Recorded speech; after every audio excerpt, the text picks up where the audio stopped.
I've been interested in the story of J. Robert Oppenheimer for some time. I really got hooked by that moment where the people working on the Manhattan Project realized that when they detonated the very first atomic device, there was a small but quantifiable possibility, just a slight chance, that in doing so they would set fire to the atmosphere and destroy the entire world. And yet they went ahead and pushed that button. And I wanted to take the audience into that room and be there for those kind of momentous decisions, because Oppenheimer, through becoming, as he's termed, the father of the atomic bomb, he's one of the most important people in human history. Oppenheimer's story is as big and dramatic a story as I know of.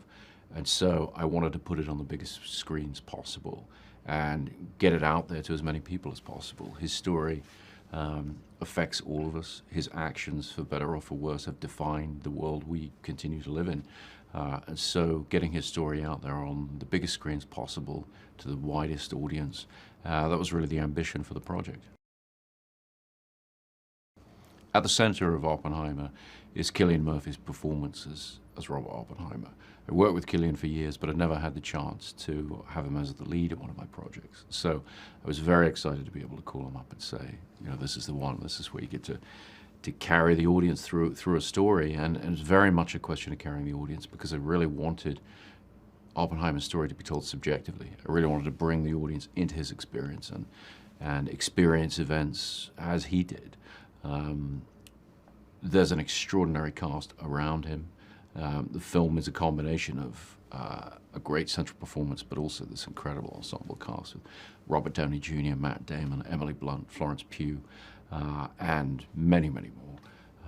Really trying to bring to life the real historical people who contributed to this amazing story that Oppenheimer was the center of, but was very much a sprawling, team effort in the Manhattan Project, and then the global ramifications of everything that happened at Los Alamos. We needed this amazing cast to get these momentous events across. Oppenheimer's story is very exciting. It's a little strange to use a word like entertainment, when it comes to something as serious as nuclear weapons, which is what the film is dealing with. But I think cinema has always had the potential to draw people into an experience and give them this extraordinarily dramatic tale, following and seeing through Oppenheimer's eyes all of the crazy, paradoxical situations that he was involved with. We want the audience to have a very, very engaged, exciting experience watching the film, and hopefully on the biggest screen possible.